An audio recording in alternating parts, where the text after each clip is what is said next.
ang mga kwento ng pag-ibig, kwento ng buhay at kwento ng pag-asa dito sa Barangay Love Stories. Love Stories.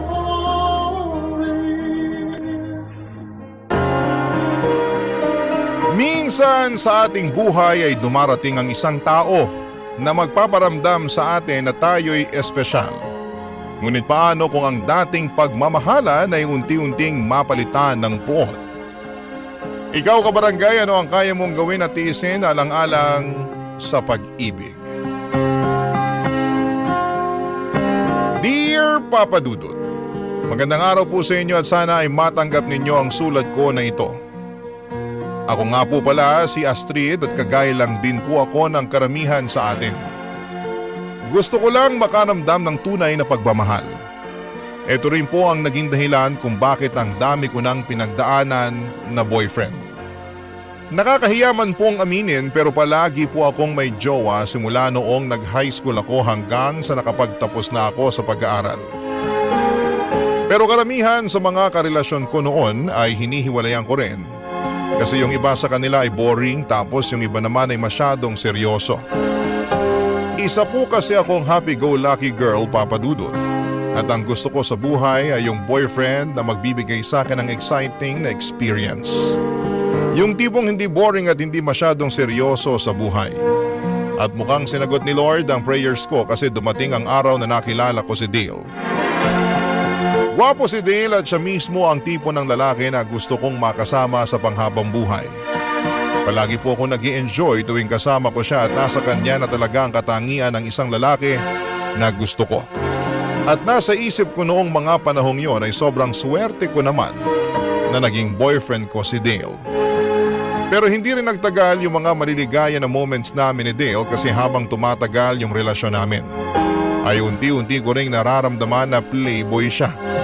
Yung charm na ginagamit niya para mapaibig ako sa kanya ay yun din mismo ang ginagamit niya para mapaibig niya ang ibang mga babae. Ilang taong ko pong pinagtiisan ang pagkababaero ni Dale. May mga kaibigan ako na nagsasabi na nakikita daw nila si Dale sa pampublikong lugar na may kasamang ibang babae. Nung una'y patay mali siya lamang ako sa mga sumbong sa akin ng mga kaibigan ko. Kasi in love po talaga ako kay Dale. At pakiramdam ko ay parang hindi ko na kaya na mawala siya sa buhay ko. Kasi nasanay na ako na siya yung kasama ko sa pang-araw-araw. Pero may isang beses na hindi ko na talaga kinaya. Kasi habang natutulog si Dale sa inuupahan namin na apartment ay nakialam ako sa cellphone niya. At kahit may password yung cellphone niya, ay nakita ko pa rin sa lock screen niya na may notification o mensahe galing sa isang babae na sinasabihan siya ng I love you. At doon na po nagsimulang magwala. Nagwala ako kasi sinagad at inabuso na ni Dale ng lubusan ang pasensya ko.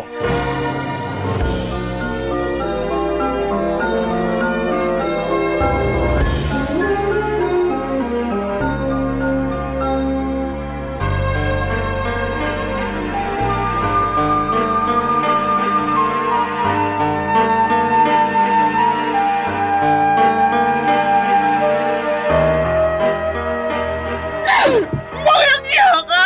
Manloloko ka! Hindi ka na nagbago! Pwisit! Hoy! Anong problema mo, ha? Teka lang, cellphone ko to, ha? Ba't mo sinira yung cellphone ko? Ang kapal ng mukha mo! Aray! Ano ba nangyayari sa'yo? Hindi ka na nagbago! Niloloko mo pa rin ako hanggang ngayon!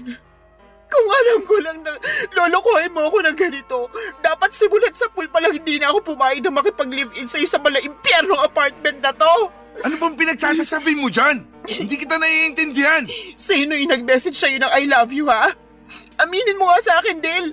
Ilang ba kaming mga babae sa buhay mo? Baby, sinabi ko naman sa'yo na ikaw lang ang babae sa buhay ko, di ba? Sinungaling ka! Wala ka lang ibang ginawa kundi ang pagmukain akong tanga. Umigil ka na, naririndi na ako sa'yo. Wala akong ginawang masama sa'yo para lukuhin mo ako ng ganito. Hindi ka ba talaga titigil? Anong balak mo, ha? Sirain ang lahat ng gamit dito sa apartment? O pwes, tutulungan kita. Oh, eto ba? Visit ng buhay to. Baby, I'm sorry na. Hindi ko talaga sinasadya. Ikaw naman kasi, binigla mo ako. Pag-usapan na natin to ng maayos. Please lang. Ilang beses nang napatunayan ng mga kaibigan kong nambababae ka. Pero hindi ko sila pinaniwalaan nun kasi mahal na mahal kita. Alam mo namang naiinggit lang yung mga kaibigan mo sa atin. Kaya nila ako sinisiraan sa'yo, di ba? So paano mo ipapaliwanag yung babae nag-message sa'yo, ha? Wala akong alam sa message na yun. At isa pa, hindi ko naman siguro kasalanan kung lapitin ako ng mga babae, di ba? Galit na galit ako sa'yo. Pero, alam mo kung kanino ako mas nagagalit? Mas nagagalit ako sa sarili ko kasi hindi kita magawang hiwalayan. Nang dahil na rin sa lecheng pagmamahal ko sa'yo.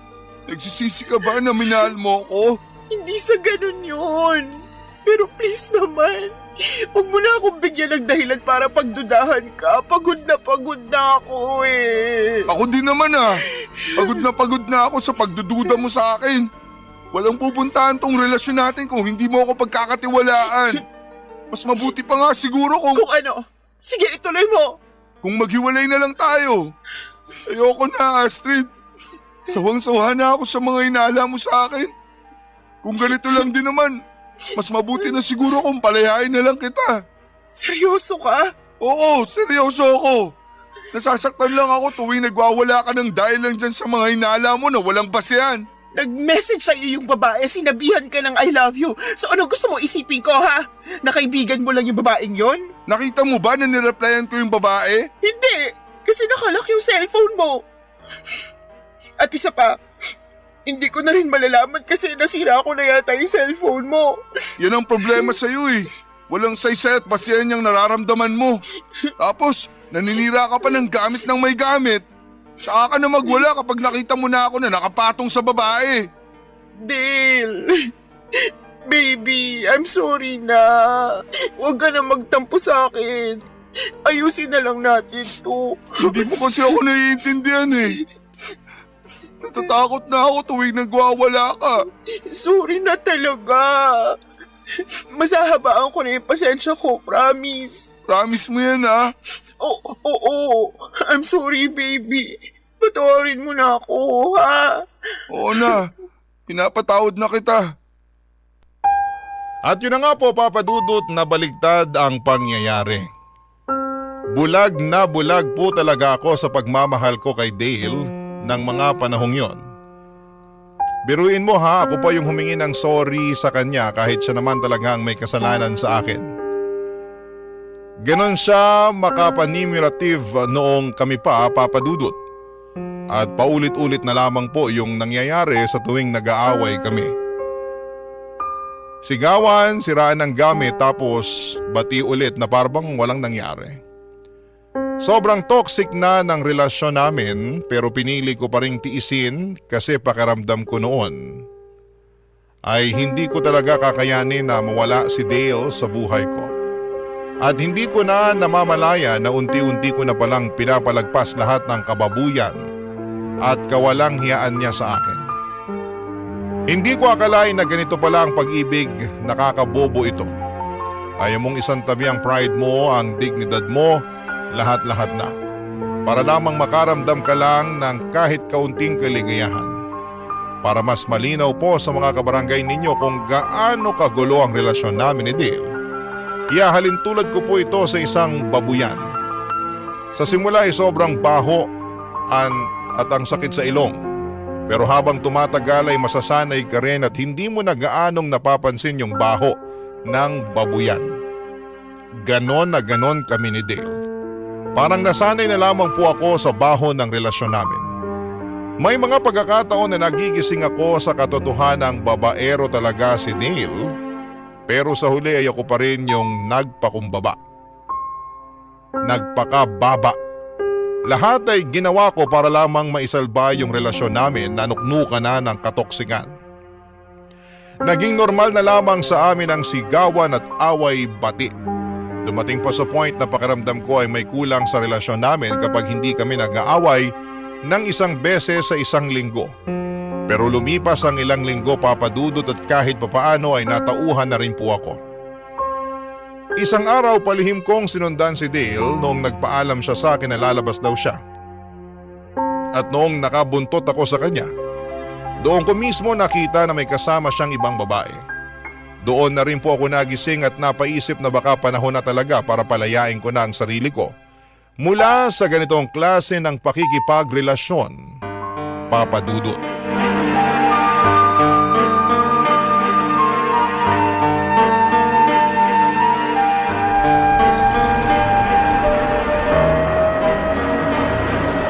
Walang hiya ka! Ngayon mo sabihin sa akin na hindi mo ako niloloko. Sige na, umalis ka na! Hoy, babaeng malandi, bumalik ka rito! Astrid, baby! Hayaan mo na siya! Please, wag mo na siyang sugurin! Ang kapal na mukha mo! Manloloko! Parang awa mo na, wag dito! Ang daming tao, nakakahiya! Ang swerte din naman ng ibang tao, no? At di sila binigyan mo sila ng kahihiyan. Eh ako, kailan mo ba ako bibigyan ng kahihiyan, ha? Huwag kang malisyosa! Magkaibigan lang kami noon, ano ka ba? Magkaibigan? Eh kulang na nga lang halikang kanong haliparot na yun eh. Alam mo, napaparaning ka na. Sa tingin ko, panahon na para magpakonsulta ka sa psychiatrist. Sinasabi mo bang baliw ako? Bakit, hindi ba? Gusto mo ng baliw? Mas ibibigay ko sa'yo.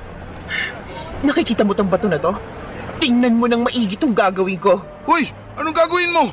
Lumayo ka sa motor ko! Etong nababagi sa motor mo. Nasisiraan ka na ba ng bait? Higilan mo yan! Binili ko ang motor na to para sa'yo. Pero hindi ko akalain na gagamitin mo lang pala to sa pampababae mo. Ibang klase ka rin, ano? Pues, tingnan na lang natin kung may magagamit ka pa. Nababalo ka na talaga! Huwag mong pagdiskitahan yung motor ko! Utang na loob, tumigil ka na! Sige, subukan mo lumapit sa akin. At sa'yo ko na talaga ihahampas to. Siraulo kang babae ka! Tinan mo tong ginawa mo! Wasak na yung motor ko! Pasalamat ka at hindi ang mukha mong winasak ko. Kung tutuusin, kasalanan mo kung bakit tayo umabot sa ganito eh. Paano ko naging kasalanan, ha? Eh, ikaw tong palaging nagwawala tuwing may problema tayo. Ano bang punot dulo ng mga problema natin, ha? Hindi ba't yung pambababae mo? Mali! Nagkakaproblema tayo kasi masyado kang selosa. So, ano gusto mong gawin ko? Palakpakan ka habang nilalandi ka ng kabit mo. Sa'yo na rin mismo nang galing. Ako ang nilalandi nila. Hindi ko na kasalanan kung lapitin ako ng mga chicks. Ang sabihin mo, nilalapitan ka ng mga babae kasi nagpapalandi kang hayop ka. Masyado kang overprotective. Ayoko na, Dale. Ayoko na. Pagod na ako. Aalis na ako. Bahala ka na sa buhay mo. Sandali lang. Bitiwan mo ako, ano ba? Hindi naman natin kailangan maghiwalay eh. Alam mo naman kung gaano kita kamahal, di ba? Hindi. Hindi ko alam kasi paulit-ulit mo na lang ako sinasaktan. Kalimutan na natin to, please. Pinapatawad na kita sa pagsira ng motor ko. Huwag mo na akong iwalayan. Parang awa mo na. At sino nagsabi sa'yo na humihingi ako ng tawad sa pagsira sa motor mo, ha? Hindi ko pinagsisisihan ng pagsira ako sa lecheng motor na yan. Baby, ang tindi na ng galit mo ah. Sa tingin ko, kailangan na natin magpa-check up sa psychiatrist para mas makontrol mo yung galit mo. Talaga ba? Oo! Ah! Ayan, para yan sa pambababae mo. Ah! At yan, para yan sa panggagaslight mo sa akin. Grabe, Dale. Napaka-manipulative mo. Muntik mo na ako mapaniwala na akong problema at hindi ikaw. Alam mo ikaw, sumusobra ka na! Bitiwan mo ako! Namumuro ka na sa akin! Tingnan mo tong ginawa mo sa pisngi ko! Namumulat ang hapdi na sa kakasampal mo! Kulang na kulang pa yan sa lahat ng atraso mo sa akin. Bitiwan mo ako kung di tatawag ako ng pulis. Astrid! Ayusin na natin to, please! Hindi na natin maaayos ang matagal ng sira. Simula sa araw na to, ayaw ko na makita yung pagmumukha mo. Tapos na ako sa'yo! Hindi naging madali para sa akin na palayain si Dale pero kinailangan ko talagang gawin yon. Kasi paulit-ulit na lamang niya akong niloloko. At noong mismong araw na yon ay bumalik ako sa apartment na tinitirhan namin ni Dale at dali-dali kong kinuha ang mga gamit ko at nakituloy na ako sa boarding house ng pinsan ko. Sa araw din na yon ay nagpasalamat ako sa Diyos kasi kahit masakit ay binuksan niya ang mga mata ko sa katotohanang hindi na magbabago si Dale. Parang nasa dugo na talaga niya ang pagiging chick boy. Pero kahit tinapos ko na ang sobrang toxic namin na relasyon ay hindi ko pa rin naiwasang malungkot. Hindi kasi ako sanay na wala si Dale. Pakiramdam ko na mga panahon na yon ay mag-isa na lamang talaga ako sa mundo. Ang totoo niyan, Papa Dudut, ay tawag pa rin siya ng tawag sa cellphone ko. Pero hindi ko na sinasagot ang mga tawag niya kasi kahit miss na miss ko na siya, mas nangingibabaw pa rin yung sakit na iniwan niya. Iba po talaga yung pakiramdam kapag mismo mga mata mo ang nakakita ng kataksilan ng partner mo. At tuwing naaalala ko yung time na nakita ko sila ng babae niya, mas lalo lang akong nagagalit kay Dale. Aaminin ko na mahal ko pa rin si Dale pero sa huli nanaig ang respeto ko sa sarili ko. Yun ang naging dahilan kung bakit hindi ko na siya muling binalikan. Tapos na ako sa pagiging tanga at tapos na rin akong magpaloko. At alam ko sa sarili ko na hindi ko kailanman deserve na masaktan ng taong minahal ko ng buong buo. Ang maipapayo ko lang talaga sa mga nakakarinig o nakababasa ng kwento ko kung sinasaktan na kayo ng partner ninyo ay huwag nyo nang hintayin pang lumala. Hiwalayan nyo na. Marami kasing klase ng pananakit hindi lang sa pisikal kundi pati na rin sa emosyonal. At minsan mas masakit pa nga yung sugat na hindi nakikita ng mga mata natin. Kung paulit-ulit na lamang kayong inaabuso ay huwag nyo nang patagalin pa at tapusin nyo na kaagad. Parang MRT lang yan. Kung mananatili ka sa MRT kahit alam mong lagpas ka na, mas lalo ka lang mapapalayo sa tamang destinasyon. At mas mahal na rin ang babayaran mo na tiket pabalik sa tamang destinasyon. At isa pa, Papa Dudut, ay hindi na uso ang martir ngayon. Hindi porket martir ka mas happy ending na sa huli. Sa mga teleserye siguro ay oo. Pero sa totoong buhay ay mas lalo ka lamang malulugmok at masisiraan ng bait kung patuloy ka na magpapakamartir sa tao na walang ibang ginawa kundi ang pagsamantalahan at abusuhin ka, Papa Dudut. Barangay Love Stories. Barangay Love Stories. Lumipas ang mga linggo at unti-unti na ring akong nakabangon mula sa sakit na iniwan ni Dale. Unti-unti ko na siyang nakakalimutan, Papa Dudut. At sa halip na mag-depress-depressan ay pinili kong ituon na lamang ang buong atensyon ko sa trabaho. Sabi ko sa sarili ko ay baka trabaho muna ang kailangan kong pagtuunan ng pansin para makalimot at tuluyan na akong makamove on. Maswerte rin talaga ako, Papa Dudut, kasi lahat ng katrabaho ko sa bar, mababait at supportive sila. Sila yung mga naging sandalan ko noong panahong depress ako sa hiwalayan namin ni Dale. Hindi nila ako hinusgahan, ang ginawa lang nila ay pinaramdam nila sa akin na hindi ako nag-iisa. Ang gaan lang sa kalooban kasi bihira na lang talaga na makahanap ng mga katrabaho na pinapahalagahan ka noong walang halong kaplastikan. Dahil sa mga nangyari ay napaisip ako na baka panahon na para tigilan ko na muna ang kakahanap ng boyfriend. Gaya nga ng sabi ko ay nakapag-decide na lamang ako ng time na yon na ilalaan ko na lamang ang lahat ng atensyon ko at effort ko sa trabaho ko sa bar. Pero ang buhay nga naman ay punong-puno ng mga sorpresa. May mga bagay talaga na dumarating sa panahon na hindi mo inaasahan. Yung akala mong okay ka na, tapos bigla ka na lamang guguluhin ang tadhana.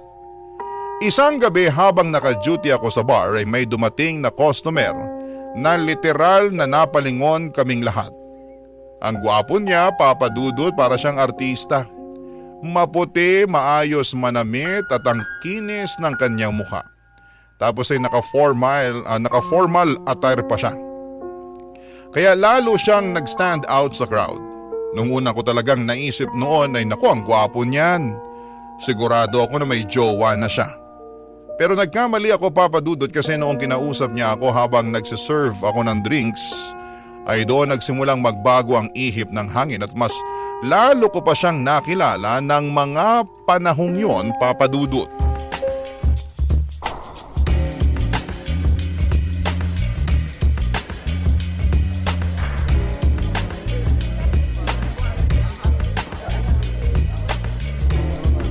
Sir, excuse me lang po. Eto na po pala yung in-order niyong drinks. Baka gusto niyo pa pong umorder? Okay na to. Salamat ha. Sige po, thank you din. Miss, teka lang. May kailangan pa po ba kayo? Wala naman. Bakit ganyan po kayo makatitig sa akin? I'm sorry. Nagagandahan lang kasi ako sa'yo eh. Si Sir talaga oh. Thank you. Ako nga pala si Justin. Astrid. Nice to meet you, Astrid.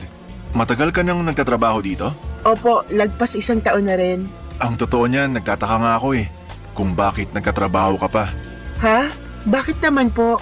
Kasi sa ganda mong yan, deserve mong pagsilbihan ka ng isang tao na mamahalin ka habang buhay. Hindi naman po ako na-inform na bolero pala kayo. Uy, hindi kita binobola ah.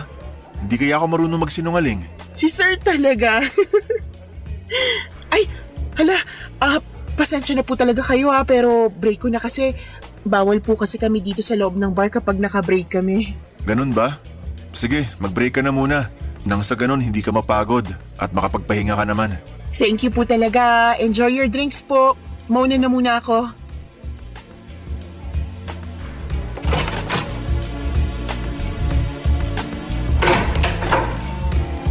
Ay, salamat naman at nakapag-break na rin ako sa wakas. Sakit na ng tuhod ko. Pero in fairness kay Sir kinilig ako dun. Hindi nakakasawa tingnan yung mukha niya. Grabe, ang pogi. Ay, ano ba naman yan? Panira ka ng moment. Dale, utang na loob. Tigilan mo na nga ako. Tapos na tayo, okay? Astrid, sorry na talaga. Sising-sisi na talaga ako sa mga ginawa ko sa'yo noon. Patawarin mo na ako, please. Wow! Ikaw? Humihingi ng tawad? Bago yan Talagang nagbago na ako. At hindi ako magsasawa na patunayan sa'yo yun. Kung dati mo pa sa akin pinatunayan yan, di sana hindi na tayo humantong pa sa hiwalayan. Maawa ka naman sa akin oh. Ilang linggo na akong hindi nakakatulog at nakakakain ng maayos. Dahil sobra ako nasaktan nung hiniwalayan mo ako. At ngayong kasalanan ko pa kung bakit hindi ka nakakatulog at nakakakain ng maayos? Pambihira, kasalanan ko na naman. Hindi sa ganun yun. Ang sinasabi ko lang naman, hindi ko kayang mabuhay nang wala ka. Kalokohan? Oo na, aaminin ko na sa'yo na pinagtaksilan talaga kita noon. At para patunayan sa'yo na hindi na ako yung dating Dale, iniwalayan ko na yung mga yun. Nagpapatawa ka ba? Kung kailan ka na single ulit, saka mo naman hiniwalayan yung babae mo. Ibang klase ka rin ano? Ano pa ba ang kailangan kong gawin para patunayan sa'yo na ikaw talaga yung mahal ko? Wala kang kailangan gawin. Pero ako meron. Meron akong kailangan gawin at dapat matagal ko nang ginawa to. Ha? Simula ngayon, maghanap ka na ng ibang kukulitin mo kasi ibablock ko na tong number mo. Goodbye! Kaasar! Ay hala, tapos na nga paling break ko. Makabalik na nga sa loob.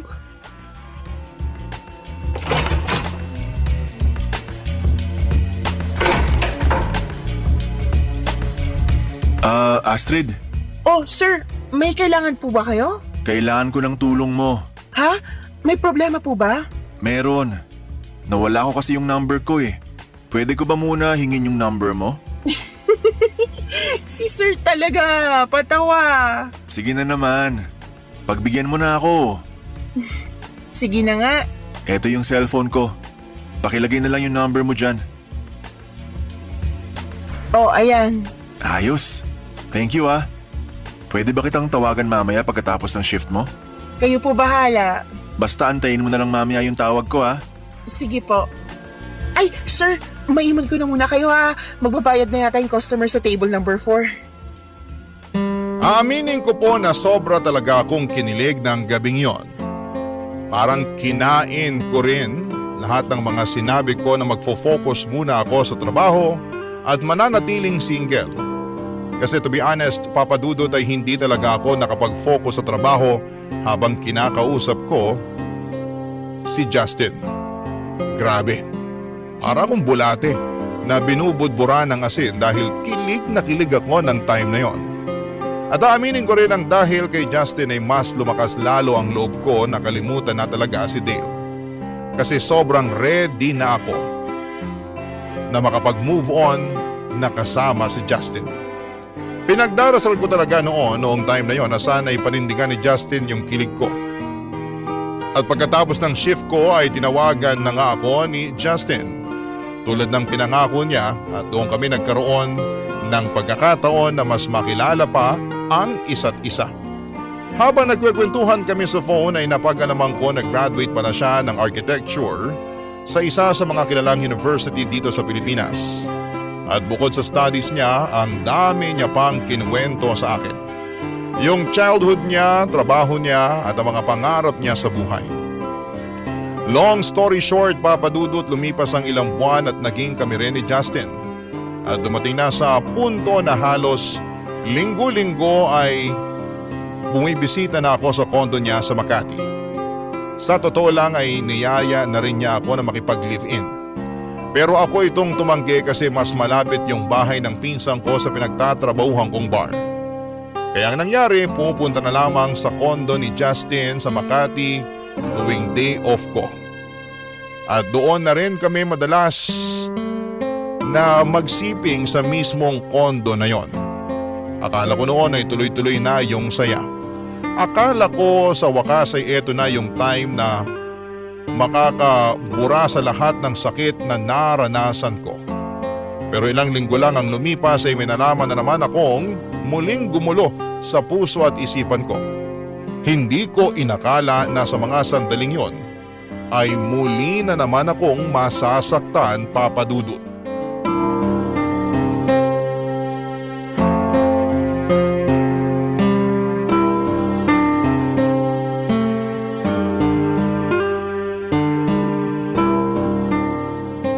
Mahal, sobra ako nag-enjoy dun sa ginawa natin kanina. Ako din, mahal. So ano, next week ulit? Next week? Ang tagal. Bukas na lang kaya. Ikaw bahala. Maliligo muna ako. Dito ka muna sa kama ha. Magpahinga ka lang dyan. Sige, I love you. I love you too.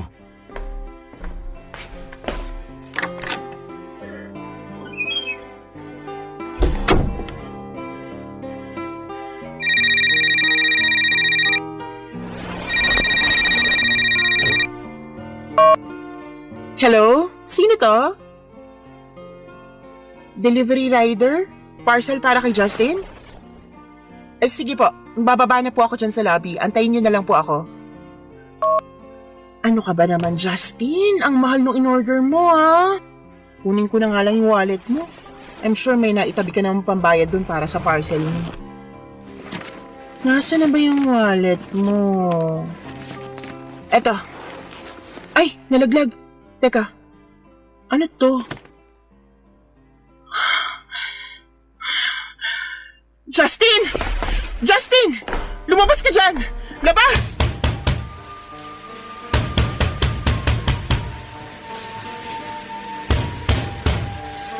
Mahal, tinawag mo ba ako? I'm sorry, hindi kita marinig na maayos.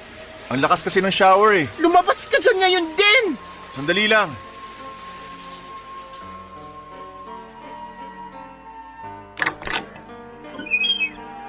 Oh, ano nangyari sa'yo? Ba't mukhang gigil na gigil ka dyan? Ano to, ha? Ba't may ganito kang picture sa wallet mo? Sino yung babaeng yan? At yung bata na kasama mo sa picture na yan? Sandali lang. Ba't mo pinakikialaman ng wallet ko, ha? Kukuha lang sana ako ng pambayad para dun sa parcel na in-order mo. Pero mali pa rin yung ginawa mo. Dapat hindi ka pa rin nangunguha ng gamit ng may gamit. Huwag mong ibahin ang usapan. Magpaliwanag ka, sino yung babae at bata na kasama mo sa picture na yan? Mahal! Hayop ka! Ginawa mo akong kabit! Hindi sa ganun yun. Wala na kayong ibang ginawa kundi ang saktan ako! Astrid, please! Magpapaliwanag ako! Kayong mga lalaki, ano akala nyo sa aming mga babae tuwing niloloko nyo kami, ha? Iiyak lang tapos kinaumagahan makaka-move on na kaagad? Sana nga ganun na lang kadali ang lahat, no? Pero hindi eh! Kasi yung sakit at hapdi na iniiwan nyo sa amin tuwing pinaglalaroan nyo kami, nanunuot hanggang buto. Mahal! Pinaniwala mo ako na ikaw na yung lalaki mamahalin ako ng totoo at tapat, pero nagkamali ako kasi pare-pareho lang kayong lahat. Tigilan mo yung pagbabasag ng mga gamit dito sa kondo ko! Kulang na kulang pa to sa sakit na pinaparamdam mo sa akin ngayon. Sige na! Aaminin ko na may asawa at anak na ako. Pero matagal na kami nagkakalabuan ng asawa ko. At pinakikisamahan ko na lang siya dahil sa anak namin. Pinakikisamahan? So ibig sabihin, nagsasama kayo sa iisang bubong? Tinago mo ko sa kondo na to para hindi malaman ng asawa mong may kabit ka, ganun ba yun? Ang kapal din naman pala talaga ng mukha mo. Binigay kong katawan at buong pagkatao ko sa'yo, tapos ganito lang ang igaganti mo sa akin? Ba't ka ba nagkakaganyan? Eh ginusto mo rin naman ang nangyari sa atin, di ba? Oo! Ginusto ko nangyari sa atin pero nasuka lang ako nung nalaman ko na may asawa ka na palang hayop ka. Kung galit ka sa akin, ako ang sampalin mo. Huwag mong pagdiskitahan ng mga gamit ko dito. Astrid, aayusin ko to. Hihiwalayin ko ng asawa ko kasi ikaw talaga ang mahal ko. Alam mo kung ano yung hindi ko maiintindihan? Kung bakit kami mga babaeng napapahiya tuwing may ginagawa kayong kalokohan. Kaming mga babaeng hinuhusgahan ng mga tao at sinasabihan na malandi. Habang kayong mga lalaki, agad-agad kayo nakakapag-move on sa mga buhay nyo na parang wala kayong ginawang mali sa amin. Sandali lang. Ano yung ginagawa mo, ha? Kukunin ko na lahat ng mga gamit ko dito at hindi mo na ako makikita pagkatapos ng araw na to. Ang pagkakamali ko lang naman dito, hindi ko kaagad nasabi sa'yo na kasal pa rin ako. Pero maniwala ka. Nagbabalak na rin ako makipaghiwalay sa asawa ko. Kaya hindi na ako nag-abala pa na sabihin pa sa'yo yun. Anong gusto mo marinig sa akin? Thank you? Kasi kahit may asawa ka na, ako pa rin ang pinipili mo. Di bali na lang. Wala kang pinagkaiba sa ex ko. Pareho kayong mga salot sa buhay ko. Mahal, wag mo naman ako pagsalitaan ng ganyan, oh. Alam kong maaayos pa natin to. Huwag ka munang umalis, please. Iwan mo nga ako, aalis na ako. Nagre-resign na ako bilang girlfriend mo. Hindi ko po talaga alam, Papa Dudut, kung ano ang nagawa kong mali para parusahan ako ng ganito ng tadhana. Ang tanging gusto ko lang naman sa buhay ay ang mahalin ng totoo at wagas. Pero bakit parang palaging pinagkakait sa akin ang pagkakataon na yon? Bakit palagi na lamang akong napupunta sa maling tao? Muli na naman akong nalugmok noong naghiwalay kami ni Justin. Pero ang mas masakit, Papa Dudut, ay doble na ngayon ang bigat na nararamdaman ko. Mas masakit yung hiwalayan namin ni Justin kesa doon sa hiwalayan namin ni Dale. Kasi si Justin ang taong nagpaniwala sa akin na posible pala ang forever. Siya ang nagpakita sa akin na hindi lahat ng lalaki ay manloloko, sinungaling o mapanakit. Sa kanya ko muling naramdaman ang kilig, ang halaga ko bilang babae at ang posibilidad na pwede pala akong mahalin ng totoo. Pero maling-mali ako. Lahat pala yon ay isang malaking kasinungalingan lamang. At dahil sa hiwalayan namin ni Justin ay halos hindi na ako makakilos ng maayos. At hindi na rin ako makapagtrabaho ng maayos. Palagi akong tulala at wala sa sarili. Umabot pa sa puntong nanghihiram na ako ng pera sa pinsan ko para lamang may pambili ako ng alak. Para lamang makalimot sa sakit na dinulot sa akin ni Justin. Aaminin ko po, oo, medyo malandi po talaga ako. Madali akong kiligin, madaling mabola, at madalas akong nahuhulog sa mga matatamis na salita. Pero hindi ko po pinangarap na maging isang kabit. Isa yan sa mga pinakaayaw ko, yung mapasok sa isang relasyon na may sabit. Gusto ko ng malinis, tapat at totoong pakikipagrelasyon. Pero ang nakakatawa ay yung mga tipo na lalaki na kinakasuklaman ko ay sila pa ang paulit-ulit na dumarating sa buhay ko. Minsan ay napapaisip ako, baka ako rin ang may kasalanan. Baka ako rin ang dahilan kung bakit ako nasasaktan ng ganito katindi. Kasi aminado ako na mabilis akong mahulog sa patibong ng mga lalaki. Marupok ako at galit na galit din ako sa sarili ko tuwing sumasagi sa isipan ko na hinayaan ko na namang masaktan ako ng maling tao. Napakasakit ng lahat ng nangyari sa buhay ko, Papa Dudut. Barangay Love Stories. Barangay Love Stories. Tuluyan na po ako talagang nawala ng trabaho sa bar, Papa Dudut. Dahil sa sobrang bigat ng pinagdadaanan ko, ay hindi ko na kinayang pumasok at parang wala na akong ganang gumalaw. Dahil depressed na talaga ako noong mga panahong yon. Pero ang mas mabigat pa sa lahat ay unti-unti kong nararamdaman na may kakaiba nang nangyayari sa katawan ko. Madalas akong nasusuka, nahihilo at bigla na lamang akong nagkakaroon ng cravings nang wala sa oras.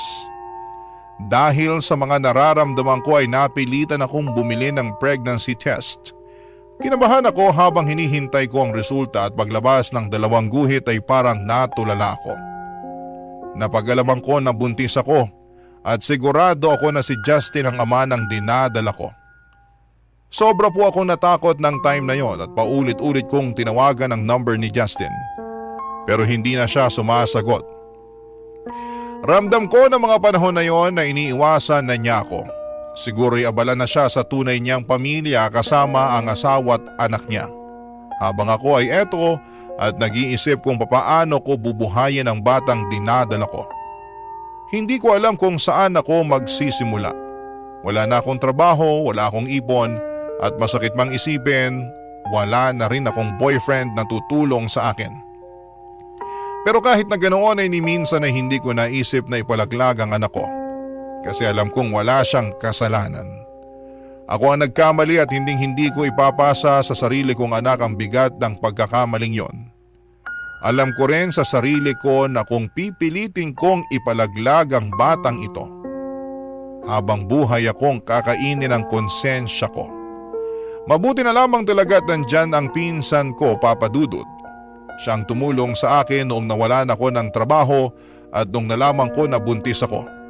At biglang pasasalamat ay ginagawa ko ang lahat ng kaya kong gawin. Ako po ang nag-aasikaso ng bahay, naglilinis, naglalaba at nagluluto. Sobrang bait talaga ng pinsan ko na yon at hindi ko alam kung anong klaseng milagro ang ginawa ko para tulungan niya ako ng sobra-sobra. Pero isang araw habang akala ko'y unti-unti na ako nakakabangon ay bigla akong nakatanggap ng tawag mula sa isang unknown number. At pagsagot ko sa tawag na yon ay isang boses ang narinig ko. Isang boses na muli na namang babago sa takbo ng buhay ko, Papa Dudut.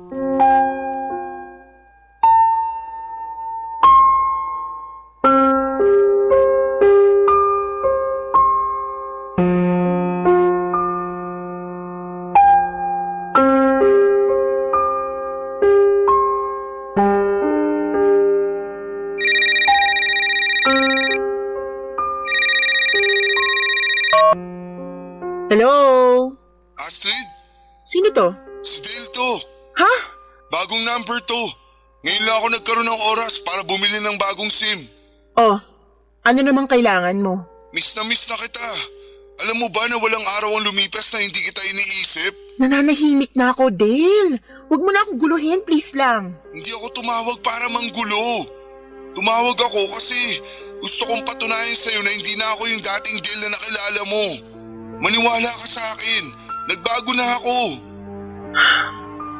Ang totoo niyan, hindi ko na nga alam kung mapagkakatiwalaan pa kita eh. Grabe yung sakit at trauma na dinulot mo sa akin. At pinagsisisihan ko na yun. Kaya nga ako lumalapit sa'yo ngayon kasi gusto kong makabawi sa lahat ng nagawa ko sa'yo noon. At mapapatunayan ko lang sa'yo na nagbago na ako kung bibigyan mo ako ng chance. I'm sorry, Dale, pero ang dami ko na rin kasing pinagdaanan nung naghiwalay tayo. Niloko ko ng boyfriend ko at hanggang ngayon galit na galit pa rin ako sa mga lalaki. Sandali lang, pinalitan mo na ako kaagad nung naghiwalay tayo?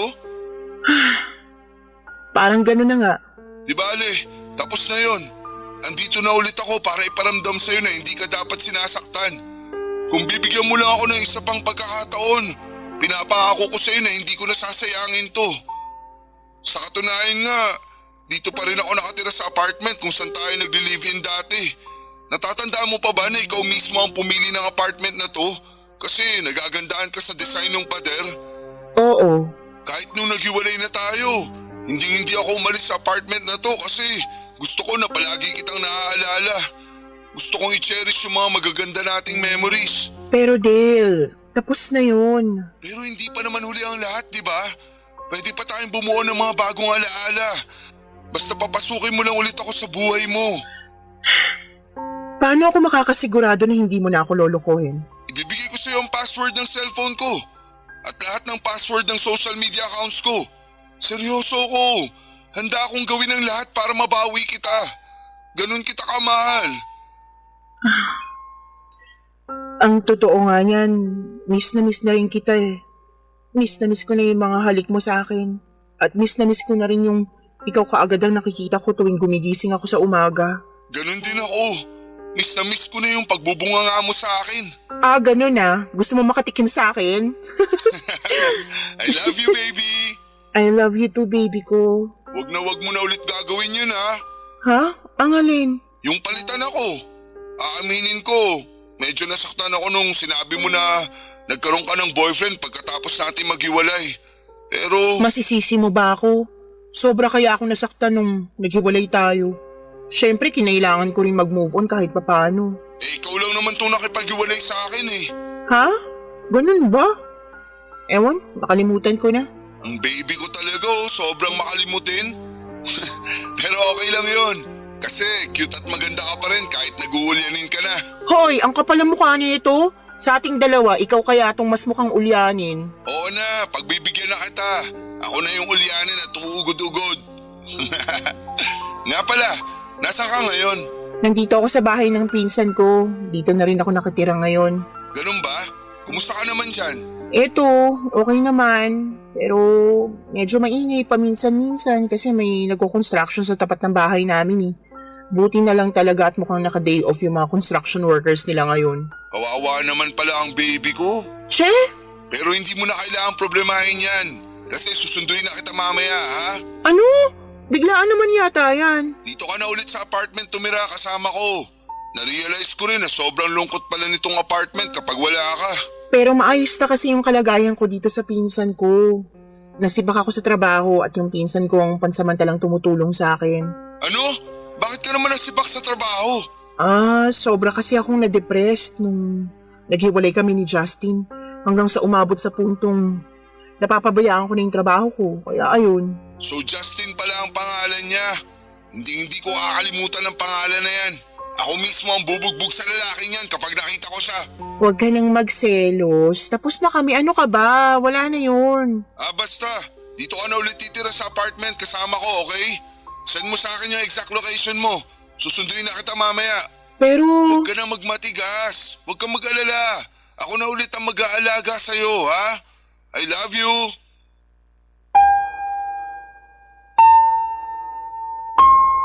Nahulog na naman ako sa patibong ni Dale Papadudot. Bumalik lahat ng pagmamahal na nararamdaman ko para sa kanya.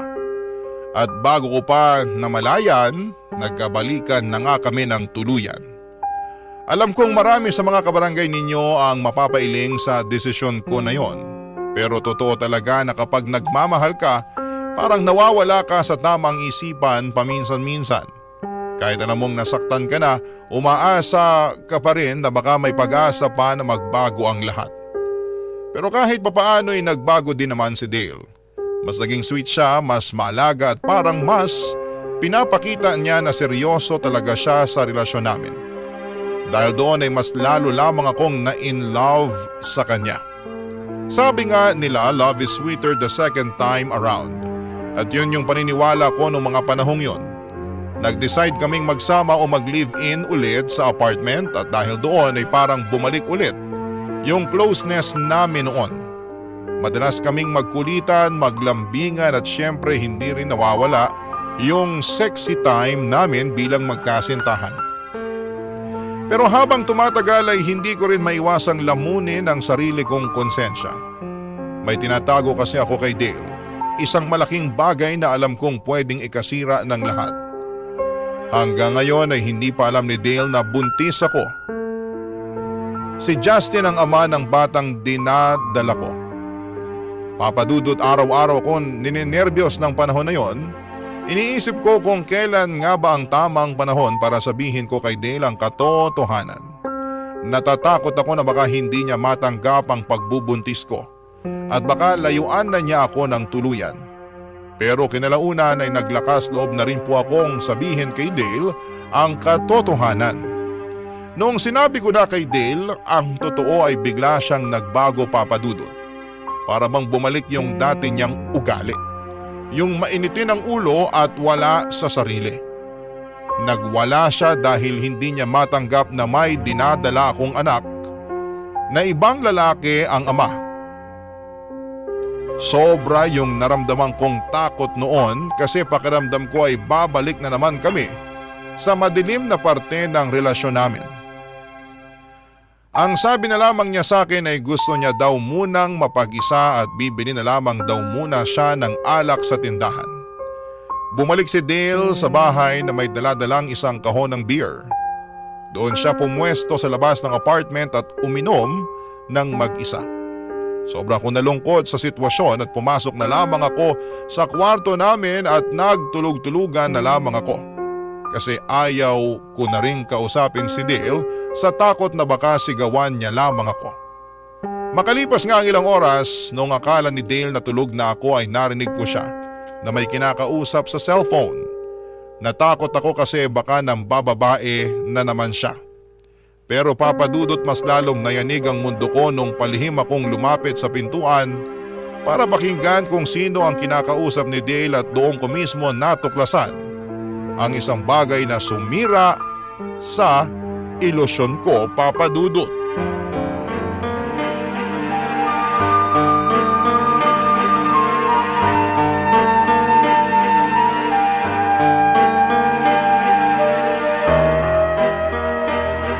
Oh, bakit? Buntis si Astrid! Sige na, kailangan ko nang umalis. Hello? Hello? Dale! Sino yung kausap mo? Astrid, akala ko ba tulog ka na?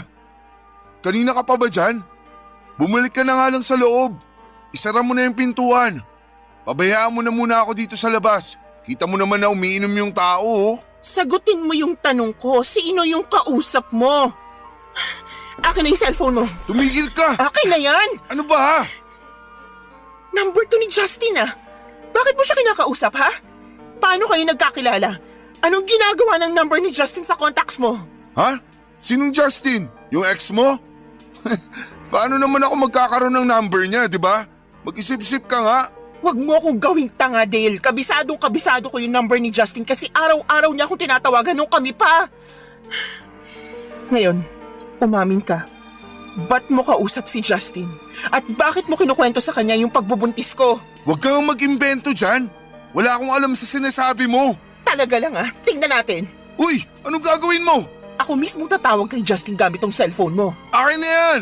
Balik mo na sa akin yung cellphone ko! Lumayo ka sa akin. Kung di babasagin ko to, kilala mo ko at alam mo kung ano kaya kong gawin. Tol! Tigilan mo nang kakatawag sa akin! Hindi ko paninindigan na pinagbubuntis ni Astrid. At isa pa, nagawa ko na yung pinagkasunduan natin. Hanggang doon na lang yun. Walang iya ka! Astrid! Ano pinagkasundoan niyo ni Dale ha? Magpaliwanag kang hayop ka! Hello? Hello? Cellphone ko! Alam mo ba kung magkano yung bili ko sa cellphone na yun, ha? Mas mahal pa yung sa buhay mo. Tapos sisirain mo lang? Gusto mo talagang malaman yung totoo, ha? Kababata ko si Justin at inutusan ko siya na bantayan at bakuran ka nung naghiwalay tayo kapalit ng pera. So ano, masaya ka na? Napakawalang iya mo! Ginawa mo akong boba! Sana hindi na lang kita nakilala eh. Sa lahat ng ginawa mo sa akin, Dale, ito yung hindi ko na mapapalampas. Kasalanan mo rin naman to eh. Kung hindi mo sana ako iniwalayan, hindi na sana nangyari ang lahat ng to. Wala kang karapatan para paglaruan ako ng ganito. Makinig ka sa akin, Astrid.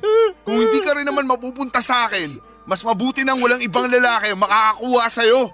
Naiintindihan mo? Hindi mo ko pagmamay-ari. Kaya ako lang naman nagawa ang lahat ng yun kasi mahal na mahal kita. So anong love language mo? Yung saktan ako ng paulit-ulit? Ang tanging pagkakamali lang naman dito ay yung nabuntis ka ni Justin. Pero huwag kang mag-alala kasi ibibigay ko sa kanya ang bata pagkatapos mong mga anak at magbabagong buhay tayo. Naiintindihan mo? Isang malaking pagkakamali ang bata na yan. Ano? Ayoko!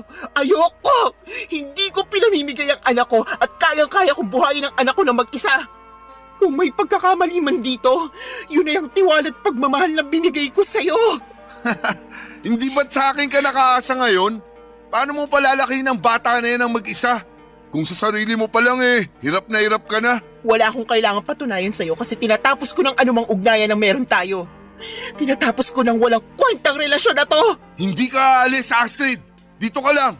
Hindi na ako makakapayag na iwalayin mo pa ako uli. Kulang pa ba yung sakit at traumang dinulot mo sa akin? Ano? Hindi ka ba titigil hanggat hindi mo ako napapatay? Ikaw lang naman kasi ang nagpapakomplika sa mga bagay-bagay. Patawarin mo na kasi ako para matapos na tong gulong to. Gusto mo patawarin kita? Hindi ka nga humihingi ng tawad eh! Ang taas din naman kasi ng pride mo. Dapat nga magpasalamat ka pa at binalikan pa kitang babae ka. Alam mo ba na ang daming babae nagkakandara pa sa akin? Kung makapagsalita ka, akala mo naman pinikot kita? Tapos na ako sa panggagaslight mo sa akin. Aaminin ko, naawang-awa ako sa sarili ko dahil sa paulit-ulit mo ako pinagmumukhang tanga.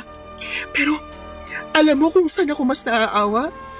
Mas naaawa ako sa magiging jowa mo. Ipagdarasal ko na lang na sana hindi sila matulad sa akin. Ipagdarasal ko na lang na sana hindi sila mahulog sa bitag mo. Ipagdadasal ko na lang na sana magkaroon sila ng lakas ng loob na layuan ka habang maaga pa.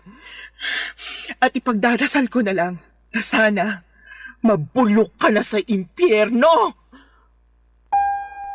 Nagtapang-tapangan na lamang ako ng gabing yon pero ang totoo niyan, takot na takot talaga ako kay Dale noong araw na yon. Hindi na pagmamahal ang pinapakita niya sa akin kung hindi obsession na. Hindi ko inakala na aabot sa punto na pinababantayan niya pala ako kay Justin kasi natatakot siya na baka makuha ako ng ibang lalaki. Isang malaking kasinungalingan lang pala yung relasyon ko kay Justin at si Dale ang may pakana ng lahat ng ito. Papadudot sobrang bigat po talaga ng trauma na idinulot ng pangyayaring yon sa akin. Kaya noong araw na yon ay hindi na ako nagdalawang isip na lumaya sa apartment namin at dumiretso ako sa presinto para ipablatter siya, papadudot.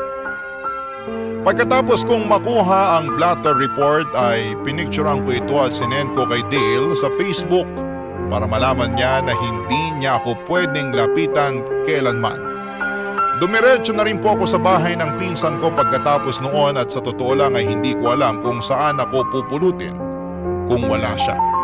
Sa lahat ng kagagahan ko ni minsan ay hindi ako hinusgahan ng pinsan ko na yon. Siya lang talaga ang umiintindi sa akin sa kabila ng mga naging desisyon ko sa buhay. At simula nang sinend ko kay Dale yung blatter report ay hindi na po siya nagparamdam.